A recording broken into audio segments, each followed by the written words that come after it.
अस्सलाम वालेकुम नाजरीन, नांदेड़ उर्दू न्यूज़ में आपका इस्तकबाल है। चले जानते हैं आज की खबर।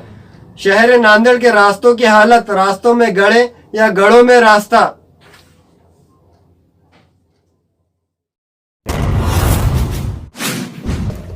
नांदेड़ सूफी सनतों का शहर कहलाता है और हमारे नांदेड़ की खस्ता हाल सड़कें, नाकारा ड्रेनेज सिस्टम, नाकारा नालियों की वजह से नांदेड़ आने वाले क्या सोचते होंगे। शहर के सेंट्रल बस स्टैंड से रेलवे स्टेशन के रास्ते की खस्ता हाली नाकाबिले बयां है।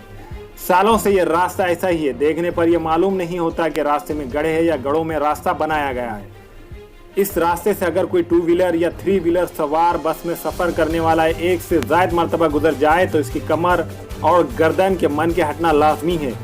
इस रास्ते के साथ साथ रेलवे स्टेशन से ईदगाह कमान, वो ईदगाह कमान से बराए कदीम पुल वाजेगांव रास्ते की हालत भी कुछ इसी तरह है। जैसे कि रेलवे स्टेशन बस स्टैंड से वाजेगांव तक रास्ते की हालत है, इसके बारे में आप क्या बोलना चाहेंगे? देखिए, रेलवे स्टेशन से खैर बस स्टैंड से रेलवे स्टेशन तक का तो हमने सुना है कि कुछ काम हो रहा है या हो रहा है, लेकिन स्टेशन से लेकर वाजेगांव तक जो सड़क है सही मायनों में वो सड़क नहीं है, जो खड्डों की एक श्रृंखला है, उसमें बीच बीच में सड़क आई हुई है। तो एक तो वो बीच बीच की सड़क हटाकर उसमें पानी छोड़ के तालाब बना दो, पानी का मसला हल हो जाएगा, नाव वाव चालू हो जाएगी शहर में एक अच्छी, या तो कम से कम उसको सड़क तो बनाओ। ये हमने सोशल मीडिया के ज़रिए भी कुछ अपील किए थे। इस रास्ते पर भी जगह जगह गड्ढे, बारिश में इनमें पानी जमा हो जाता है जिसकी वजह से हादसा रनुमा होते हैं। रेलवे स्टेशन से बराए बाफना टी पॉइंट, बरकत कॉम्प्लेक्स, देगलूना का चौराहे रास्ते पर आए दिन हादसा रनुमा होते हैं। मेरा प्रशासन को ये कहना है, महानगर पालिका प्रशासन को, कि जब ये रास्तों की जिम्मेदारी बीएनसी की थी और स्टेट गवर्नमेंट के फंड से ये रास्ते बनाए जाते थे, तो इन्होंने सिर्फ शराब के अड्डों को बचाने के लिए ये सारे नगर सेवकों ने उस वक्त क्या लेकर इस एग्रीमेंट पे साइन किया था कि स्टेट गवर्नमेंट की सड़कें महानगर पालिका अपनी जिम्मेदारी पे ले रही है। ये किस बिना पर लिया था? और अगर उन्होंने शराब के अड्डों से कोई आश्वासन लेकर या जो भी लेकर वो एग्रीमेंट साइन किया या वो ठहराव किया था, आज वो शराब के अड्डे वालों से पैसा लेकर ये सड़क को क्यों नहीं बनाते? अब तक कई इंसानी जाने गई है, गाड़ियों का नुकसान हुआ है। जब भी हादसा रनुमा होता है बल्दी नुमाइंदे फौरी पहुंच जाते हैं, रास्ता रोक देते हैं, हमदर्दी का इजहार करते हैं, इलेक्ट्रॉनिक व प्रिंट मीडिया पर बड़ी बड़ी बातें करते हैं। अगर पूरे खुद के फ़ायदे और मफाद के लिए ये राजनीतिक नगर सेवक और पार्टियां या जो भी यहाँ पे इख्तिदार में कांग्रेस है, ये लोग सिर्फ शराब के अड्डे के लोगों से पैसा लेकर इन लोगों ने अगर पूरे शहर को खड्डों में डाला है, तो पूरे शहर के लोगों की जिम्मेदारी है। अब वो नगर सेवकों के घर पे जाकर बैठे और उनको बोले कि भाई आप शराब के अड्डों से पैसा लो और सड़क बनाओ, और वो दूसरे हादसे का इंतजार करते हैं और सियासी पार्टियों के जिम्मेदारान मेमोरेंडम देकर चैनल के जरिए खाली बड़ी बड़ी बातें करते हैं। बड़ी बड़ी बातों से कुछ नहीं होने वाला। रोडों की खराब हालत से शहरियान को जो तकलीफ हो रही है, इसका अंदाजा कोई नहीं लगा सकता।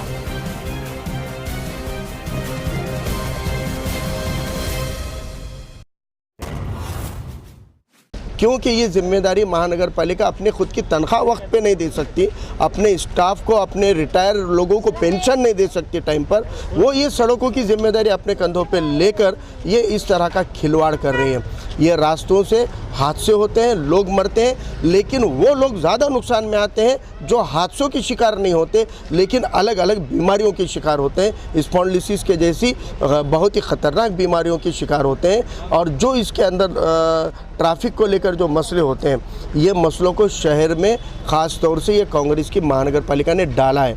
अब परसों एक स्टेटमेंट आया कांग्रेस के भूतपूर्व महापौर अब्दुल सत्तार साहब का। उन्होंने कहा है कि 1 साल हो गया, 5 करोड़ रुपए का फंड सैंक्शन करके कॉन्ट्रैक्टर को वर्क ऑर्डर दे दिया गया है और अभी तक काम नहीं हुआ। तो मेरा सवाल ये है, वो 5 करोड़ का वर्क ऑर्डर जो मिला था वो पेपर पे कंप्लीट हो चुका होगा क्या? हो सकता है कि वो 5 करोड़ रुपए प्रशासन ने और ये कांग्रेस के नगर सेवकों ने गुत्तेदार के साथ मिली भगत करके ख़त्म कर दिए, वरना वर्क ऑर्डर होने के बाद 1 साल तक काम ही शुरू ना हो, ऐसा हो नहीं सकता। अब वो नया पैसा अलॉट करके नया उसके ऊपर फंड लाकर फिर वो उसमें काम करने की फिराक में होंगे। तो नांदेड़ के आवाम को जागरूक होना पड़ेगा।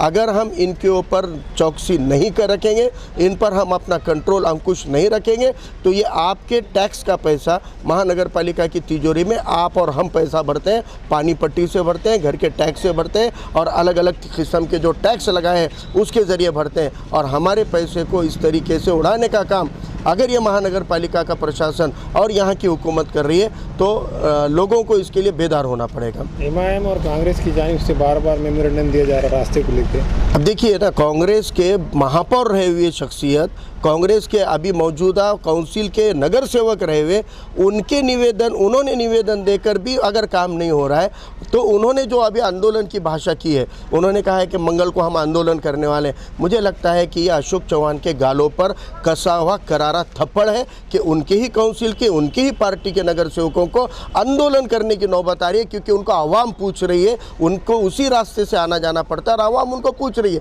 तो ये कांग्रेस के मुँह पर कांग्रेस के नगर सेवकों ने जड़ कर दिया हुआ थप्पड़ है। और आवाम को मैं कहता हूँ, नगर सेवकों को भी नहीं, पहले अशोक चौहान को ही घेरने का काम करना चाहिए, क्योंकि अशोक चौहान ने बल्दिया इलेक्शन में कहा था कि नगर सेवकों को देखकर वोट मत करो, मुझे देखकर करो, मैं उम्मीदवार हूँ, काम मुझसे लो। तो अब सारी नांदेड़ के आवाम को बल्दिया के ऊपर या कलेक्टर ऑफिस पे नहीं तो अशोक चौहान के घर पर आंदोलन करना चाहिए। और अभी अगर माजी महापौर सत्तार साहब अगर आंदोलन करने वाले हैं मंगल को, तो देखते हैं उनका आंदोलन क्या होता है। और अगर उन्होंने आंदोलन नहीं किया तो नांदेड़ की आवाम तो खामोश नहीं बैठेगी। और जो वंचितों की आवाज़ यहाँ पर एक पूरे शहर में काम कर रही है, वो भी खामोश नहीं बैठेगी। और इंशाल्लाह हम ये आंदोलन बल्दिया पे नहीं तो हम अशोक चौहान के घर के ऊपर जाकर करेंगे। अच्छा, आपका ऐसा सुनने में रहा था कि आप भी देख लो ना के आंदोलन करेंगे? नहीं, हम लोगों ने इससे पहले भी जो एक तरफा सड़क खोद के रखी हुई थी, 1.5-2 साल तक कोई कर नहीं रहा था। नांदेड़ के अवाम को पता है कि वो हम लोगों ने ही दस्तखती मुहिम चलाकर और तत्कालीन जिलाधिकारी धीरज कुमार साहब जी का घेराव करके उनको मजबूर किया था। उन्होंने बल्दिया को डेडलाइन देकर 15 दिनों में वो सड़क बनवा कर ली थी। तो आवाम का आंदोलन था, हमने उसको सिर्फ लीड किया था। और अभी और अगर नौबत आ रही है तो हम सिर्फ देगलूर नाके की नहीं, आप डीमार्ट रोड से लेकर राज होटल से लेकर आप देखिए शहर का एक ही रास्ता छोड़कर और बाकी सारे रास्तों को, गली मोहल्लों में हर जगह खड्डों का राज है। अगर आवाम के रास्ते ये महानगर पालिका, जिलाधिकारी और अशोक चौहान दुरुस्त नहीं कर रहे हैं, आम आवाम के रास्तों पे अगर खड्डे ही खड्डे हो रहे हैं, तो हम एयरपोर्ट से लेकर रेस्ट हाउस तक जो एक चिकनी चुपड़ी सड़क रखी हुई है उस पर भी आवाम खड्डे कर देगी। अगर आम लोगों के रास्तों पे खड्डे हैं तो वीआईपी रोड पे भी खड्डे कर दिए जाएंगे। ये हम अशोक चौहान को और जिला प्रशासन को भी आगाह करते हैं। Nanded Urdu news YouTube channel को सब्सक्राइब जरूर करें और बेल आइकन को क्लिक करें। बेल आइकन को क्लिक करने से होगा ये कि आपको लेटेस्ट न्यूज़ अपडेट की नोटिफिकेशन मिलती रहती है। तो